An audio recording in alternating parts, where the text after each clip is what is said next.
Assalamualaikum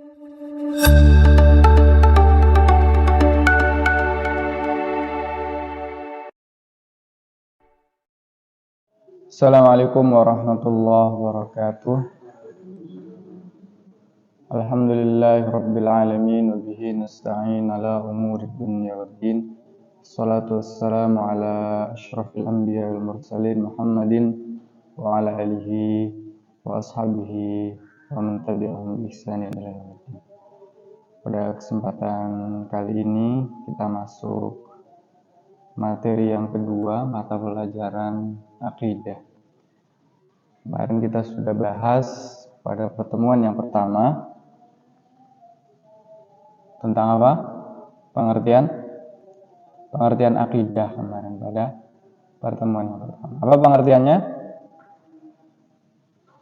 Akidah adalah perkara-perkara yang wajib diyakini kebenarannya dalam hati. Jadi namanya akidah itu, keyakinan itu harus kita yakini dalam hati.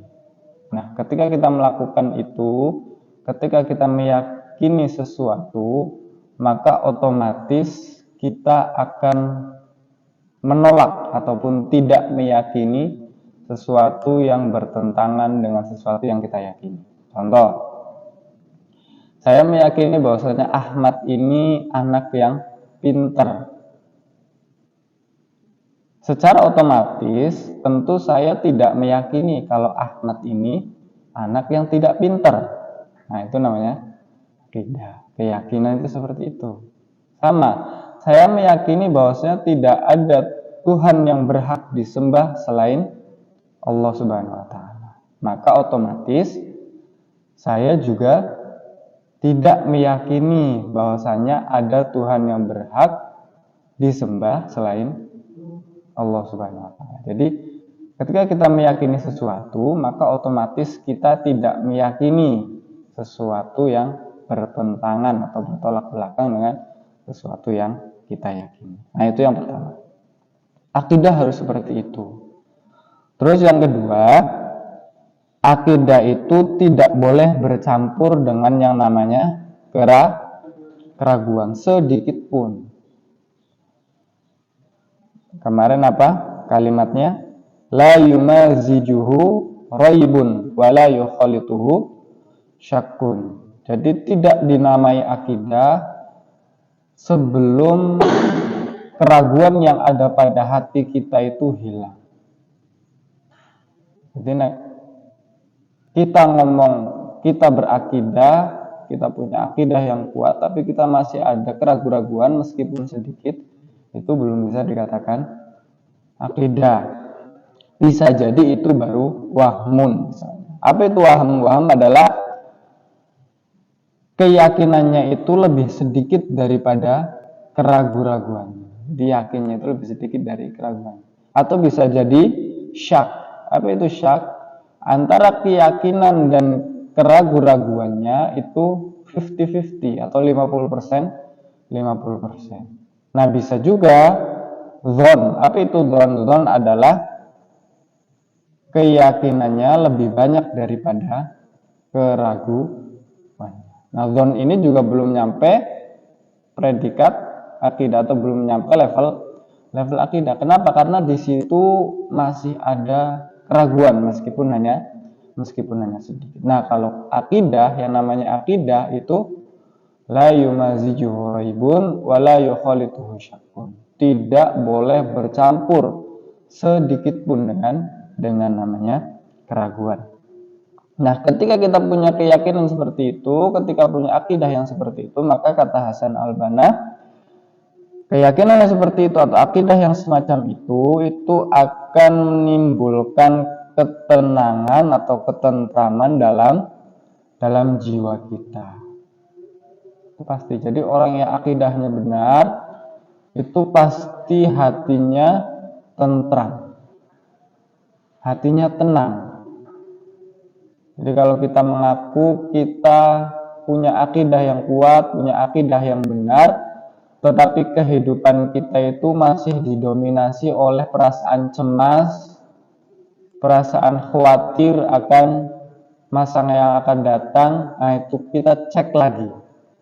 Kita bisa cek lagi apakah memang benar akidah kita itu kuat. Karena kata Hasan Al-Banna, kalau akidahnya kuat, akidahnya baik, itu pasti akan menimbulkan ketenangan dan ketentraman dalam hati, bukan ketakutan ataupun kecemasan dalam hati atau jiwa. Nah, kita kemarin sudah belajar tentang pengertian akidah yang seperti tadi saya sebutkan. Pada kesempatan kali ini kita masuk pada pembahasan ruang lingkup daripada pembahasan akidah atau pelajaran akidah. Ruang lingkupnya apa aja? Yang pertama, kata Hasan Al-Banna, ruang lingkup pembahasan akidah adalah seputar ilahiyat atau ketuhanan. Bicara apa aja ruang lingkup ini, ilahiyat atau ketuhanan? Dalam ruang lingkup ini pembahasannya adalah tentang ya ada sifat Allah, terus wujud Allah, terus ada juga af'al Allah atau perbuatan Allah Subhanahu wa taala. Terus yang nomor 2, pembahasannya juga mencakup nubuat atau kenabian. Bahasanya apa aja? Bahasanya tentang nabi, rasul, kitab suci, mukjizat, dan seterusnya. Terus nomor 3 juga membahas ruhaniyat. Bahasanya apa aja? Bahasanya terkait dengan malaikat, jin, syaitan, iblis, ruh, dan seterusnya. Terus yang terakhir bahasanya juga terkait dengan samai. Apa saja? Yang pertama tentang alam barzakh di situ, alam kubur ya. Terus kemudian ada akhirat, azab kubur, tanda-tanda kiamat, pembahasan tentang surga, juga pembahasan tentang neraka dan yang semisal. Nah, menurut Hasan Al-Banna, ruang lingkup pembahasan akidah seputar itu. Ada ilahiyat, ada nubuat, ruhaniyat, dan yang terakhir adalah sam'iyat. Tapi pada kesempatan kali ini dan pembelajaran kita yang akan datang juga, kita tidak menggunakan ruang lingkup yang disampaikan oleh Hasan Al-Banna. Kita menggunakan pendapat lain. Apa itu? Menurut pendapat lain, ruang lingkup pembahasan akidah ya seputar rukun iman atau arkanul iman. Apa saja? Iman kepada Allah Subhanahu wa taala, iman kepada malaikat, terus iman kepada kitab, iman kepada rasul, iman kepada hari akhir, hari kiamat, terus yang terakhir iman kepada qada dan qadar. Kita akan mengikuti pendapat yang ini. Artinya pembahasan akidah kita untuk kedepannya menggunakan kerangka teori ini. Itu yang pertama, kita akan membahas nanti setelah selesai materi tentang pengertian ruang lingkup dan nanti beberapa kaidah atau prinsip dalam akidah. Kita akan membahas pelajaran akidah dengan teori ini. Jadi kita akan membahas iman kepada Allah, iman kepada malaikat dan seterusnya sampai iman kepada takdir. Nah itu. Terus sumber akidah itu apa saja? Nah ini juga penting untuk kita tahu. Kira-kira sumber daripada akidah Islam itu apa? Sumber, tahu sumber?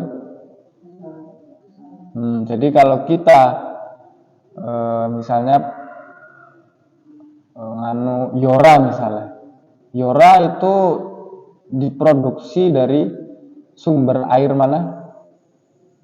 Di Purbalingga gitu misalnya, ada satu mata air di situ yang kemudian menjadi sumber daripada minuman. Nah sumber itu seperti itu. Jadi kita mengambil sesuatu ya dari sumber itu. Kalau akidah kita ngambilnya itu dari mana? Dari mana kira-kira? Dari kiai? Bukan dari kiai. Bukan dari kiai. Dari mana? dari Al-Quran dan Al-Hadis. Jadi sumber akidah Islam itu ada dua. Yang pertama adalah Al-Quran, yang kedua adalah hadis. Nah, kemudian pertanyaannya, apakah akal manusia itu juga termasuk sumber daripada akidah? Akal kita ini apakah termasuk sumber akidah? Apakah kita bisa mengambil akidah dari akal kita? Jawabannya yakin gitu. Iya apa enggak? Ya? Kenapa iya?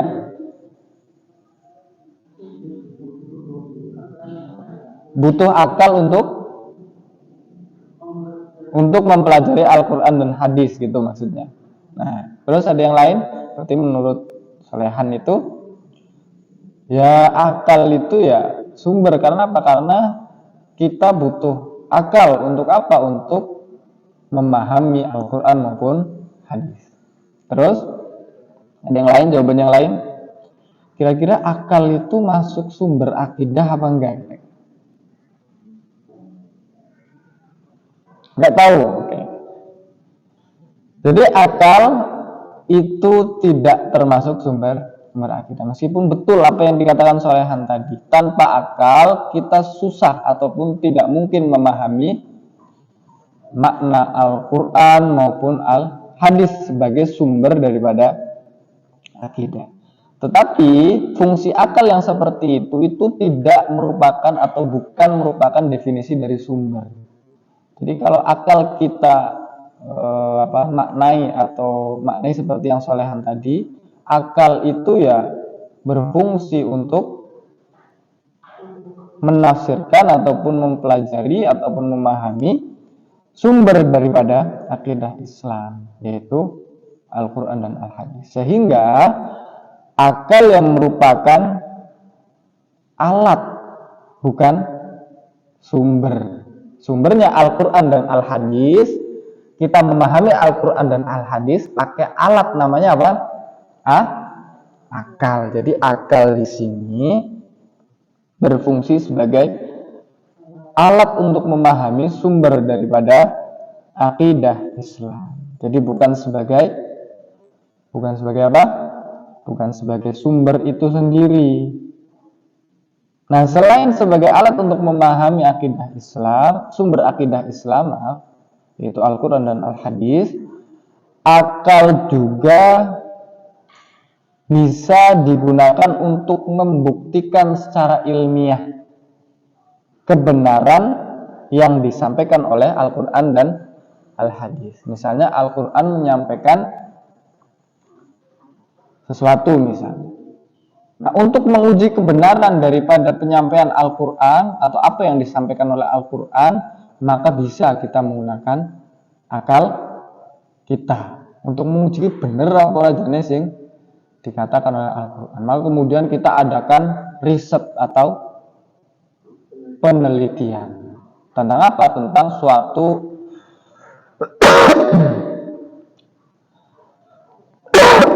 sesuatu yang kemudian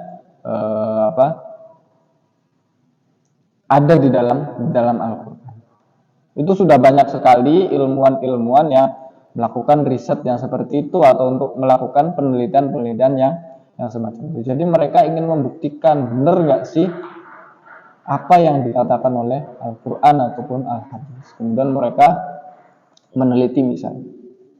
Meneliti ya ketika berbicara tentang lautan misalnya, diteliti, oh benar nggak sih apa yang dikatakan Al-Quran tentang lautan misalnya.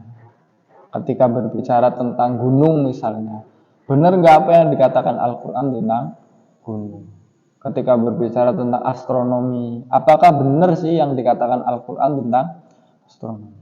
Jadi itu diteliti oleh mereka menggunakan akal.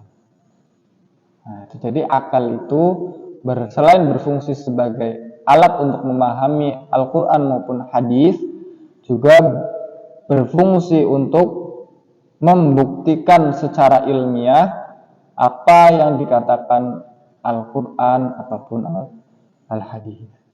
Tapi meskipun demikian, kita harus sadar betul. Saya ulangi ya, ini sangat saya tekankan di sini. Kita harus sadar betul bahwasannya akal manusia itu memiliki keterbatasan. Saya ulangi sekali lagi, meskipun akal itu bisa digunakan sebagai alat untuk memahami Al-Quran dan hadis, bisa untuk membuktikan secara ilmiah apa yang dikatakan oleh Al-Quran dan hadis, tetapi namanya akal manusia itu pasti memiliki keterbatasan.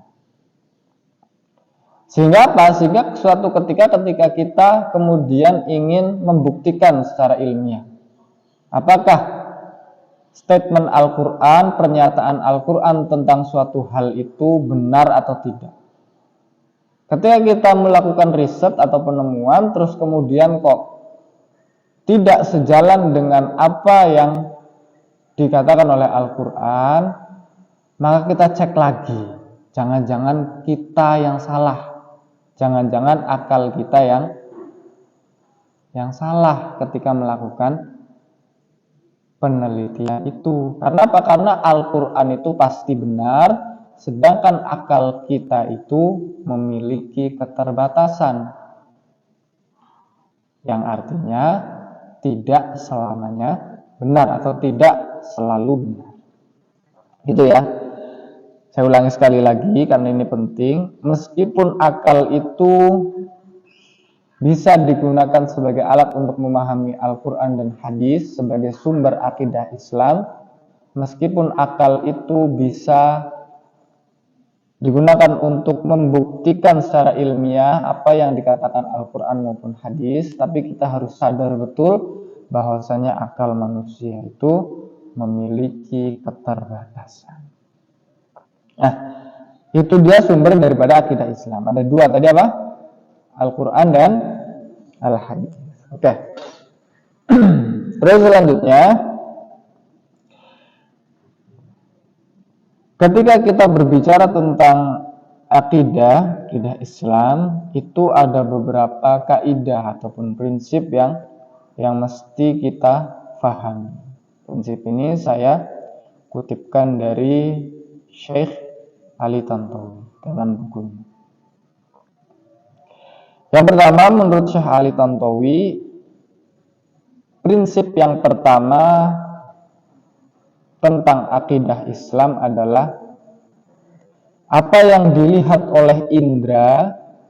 Indera itu apa saja? Penglihatan, itu bukan mata, itu penglihatan, pendengaran,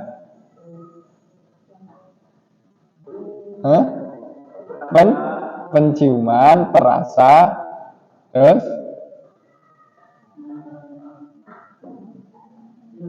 indera itu ada berapa? 5. Namanya panca indera. Panca itu berapa? Pancasila ada berapa? 5. Panca indera berarti ada 5. Panca indera ada 5. Berarti apa saja panca indera itu? 1. Indera penglihatan. 2. Indera pendengaran. 3. Indera penciuman. Itu berapa tadi? 4. Indera perasa, lidah. Terus 5. Indera peraba. Oke, berarti ada 5 ya indera itu ya. Pas tadi. Indra masa ada 7, 10 ini. Oke ya, saya ulangi prinsipnya yang disampaikan oleh Syekh Ali Tantowi. Apa yang kemudian dilihat, didengar ataupun dirasakan, dicium oleh indra, itu kita yakini kebenarannya. Kecuali akal kita itu mengatakan tidak. Kecuali akal kita mengatakan tidak. Berdasarkan apa akal kita mengatakan tidak? Berdasarkan pengalaman di masa di masa lalu. Bingung nggak? Bingung nggak? Perlu saya jelaskan? Oke, kita jelaskan ya. Bingung ya? Saya ulangi kaidah. Apa yang didengar, dilihat, dicium ataupun dirasa, diraba oleh indera kita itu diyakini adanya. Kecuali akal mengatakan tidak berdasarkan pengalaman masa lalu. Nah itu, kaidahnya seperti itu. Ada yang paham? Mencoba menjelaskan coba? Ada yang mau mencoba menjelaskan kaidah ini? Ada? Enggak ada. Contoh ya. Ini ada gelas terus dikasih air, nggak ada ya? Oke. Tapi kalian tahu toh kalau spidol ataupun gelas ketika dimasukkan ke dalam spidol ataupun pulpen ketika dimasukkan ke dalam gelas yang berisi air, maka mata kita melihatnya spidol itu bengkok atau patah? Patah. Patah.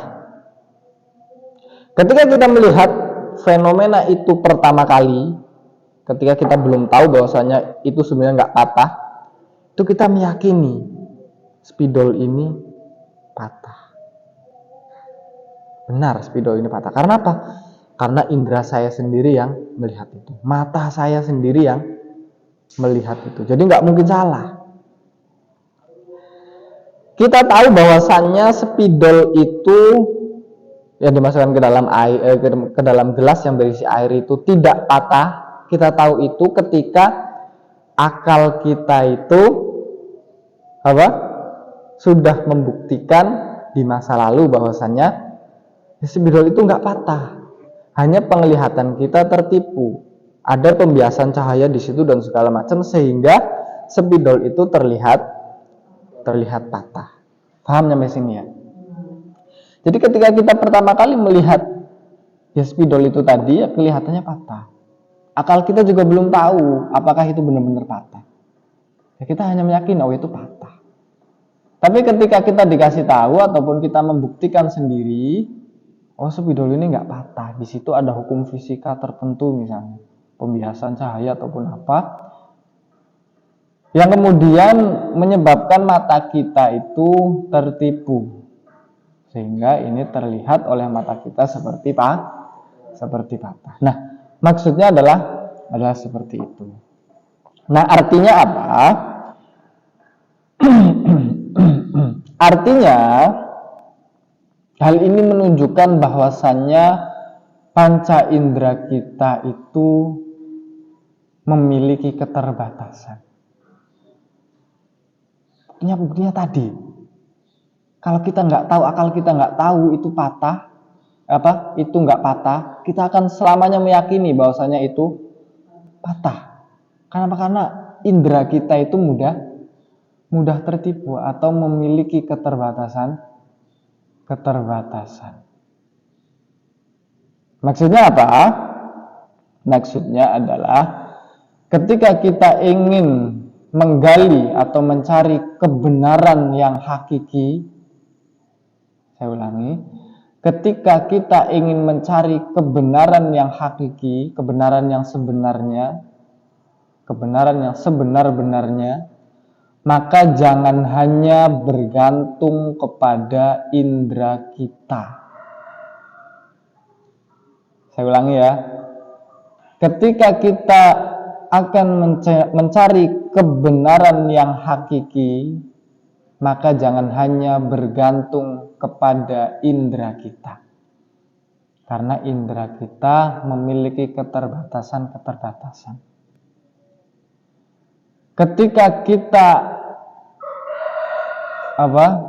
mencari kebenaran yang sebenarnya, misalnya kita sedang mencari kebenaran Islam. Jangan hanya menggunakan indera kita, indera kita. Indera kita itu mudah tertipu dan memiliki keterbatasan. Ini kaidah yang sangat penting. Oleh karena itu, beberapa waktu yang lalu saya pernah sampaikan dalam kajian tafsir, kalian juga ikut. Allah itu menurunkan beberapa petunjuk kepada manusia. Masih ingat? Yang pertama adalah petunjuk itu berupa naluri. Nah, kalian merasakan lapar, kalian merasakan ingin buang hajat, itu namanya naluri. Jik-jik pernah ini enggak? Pernah ngeh enggak? Kenapa jik-jik nyong kencot ya? Pernah? Kenapa jik-jik nyong kebelet nguyuh, kebelet BAB dan seterusnya? Pernah mikir enggak itu dari siapa? Sinyal itu dari siapa, pernah mikir enggak? Kok tiba-tiba merasakan lapar? Nah, itulah yang disebut dengan naluri. Itu merupakan petunjuk Allah Subhanahu wa taala atau hidayah dari Allah Subhanahu wa taala. Nah, tetapi kalau manusia hanya dibekali naluri saja, maka selamanya manusia tidak akan menemukan kebenaran yang hakiki. Maka Allah kemudian menganugerahkan manusia petunjuk berupa indra. Yang saya sampaikan tadi. Indra juga merupakan petunjuk dari Allah Subhanahu wa taala. Kita bisa melihat makhluk-makhluk Allah Subhanahu wa taala yang sangat luar biasa. Mulai dari yang besar misalnya alam semesta. Kita bisa planet-planet gitu misalnya. Kita bisa lihat lewat teleskop misalnya. Ataupun nanti kalau kalian ada yang jadi astronot misalnya. Ada yang kita jadi astronot. Enggak ada. Kenapa nggak cita-cita jadi astronot? Nggak pengen lihat bumi dari bulan, nggak pengen. Kenapa nggak pengen? Ya harus ada yang membuktikan, bener nggak bumi itu bisa dilihat dari bulan gitu misalnya. Harus ada yang membuktikan. Jadi ya bercita-cita lah jadi astronot gitu misalnya. Masa nggak ada yang jadi astronot, umat muslim itu gimana? Ya harus ada yang jadi astronot. Jangan jadi kiai semua nanti ya repot nanti. Oke ya. Jadi indera kita itu bisa membuktikan itu. Bisa membuktikan. Oh, ternyata bumi itu bisa dilihat dari bulan menggunakan teleskop ataupun alat-alat bantu yang lain. Nah, itu juga merupakan petunjuk dari Allah Subhanahu wa taala. Tetapi yang saya sampaikan tadi, indera itu juga memiliki keterbatasan. Kadang ataupun sering kali indera kita itu tertipu. Ya, contoh paling sederhana itu tadi. Yang bengkok-bengkok itu tadi. Pensil dimasukkan ke gelas yang berisi air kelihatan bengkok. Itu indera kita tertipu. Rel yang sejatinya itu lurus, ketika kita berdiri di atas rel, kita melihat ke depan, itu seolah-olah rel itu menyatu. Padahal nggak mungkin rel itu menyatu. Itu artinya indera kita itu tertipu atau memiliki keterbatasan. Oleh karena itu, Allah tidak hanya menurunkan petunjuk berupa naluri dan indera, atau menganugerahkan petunjuk berupa naluri dan indera kepada manusia. Karena apa? Karena kalau manusia hanya dibekali naluri dan indera saja, maka manusia tidak akan pernah menemukan kebenaran yang hakiki. Maka kemudian Allah menurunkan hidayah yang nomor 3. Apa itu namanya? Akal. Akal yang akan menjelaskan bahwasanya rel itu ya enggak menyatu. Itu ya hanya mata kita yang tertipu. Bahwasanya spidol itu atau pulpen atau pensil itu ya sebenarnya tidak bengkok. Mata kita yang tertipu karena di situ ada pembiasan cahaya dan seterusnya. Itu akal kita yang menjelaskan itu. Tapi apakah petunjuk berupa akal ini saja sudah cukup? Tentu saja belum. Karena apa? Karena akal juga memiliki keterbatasan. Apa keterbatasan akal? Akal itu tidak mampu memikirkan ataupun menangkap hal-hal yang sifatnya metafisik atau gaib. Itu nggak bisa. Hal itu nggak bisa. Makanya kemudian Allah itu menurunkan petunjuk yang menyempurnakan petunjuk yang lain, yaitu apa? wahyu atau agama. Agama yang akan menjelaskan atau wahyu yang akan menjelaskan bahwasanya hal-hal yang gaib itu benar adanya. Bahwasanya Allah Subhanahu wa taala yang maha gaib itu benar adanya. Bahwasanya malaikat Allah itu benar adanya, dan seterusnya hal-hal yang gaib dijelaskan oleh wahyu atau oleh akal. Nah, jadi itu prinsip yang pertama. Nah, karena waktunya sudah sore, maka kita akhiri dulu pertemuan kita pada kesempatan kali ini. Besok kita lanjutkan kepada prinsip yang berikutnya. Jadi itu tadi mohon digaris bawahi bahwasannya prinsip yang pertama itu mengajarkan kepada kita bahwasannya indera kita itu memiliki keterbatasan. Oleh karena itu jangan pernah kita mengandalkan indera kita untuk menemukan kebenaran yang hakiki. Kenapa? Karena indera kita tidak akan mampu untuk melakukan itu. Kebenaran yang hakiki tidak hanya cukup diketahui dengan indera kita. Oke ya, paham sampai sini ya? Oke. Kita akan lanjutkan pada pertemuan yang akan datang. InsyaAllah kita akhiri pertemuan pada kesempatan kali ini dengan bacaan kafaratul majlis bersama. Subhanakallahumma bihamdika asyhadu an la ilaha illa anta astaghfiruka wa atubu ilaik. Assalamualaikum warahmatullahi wabarakatuh.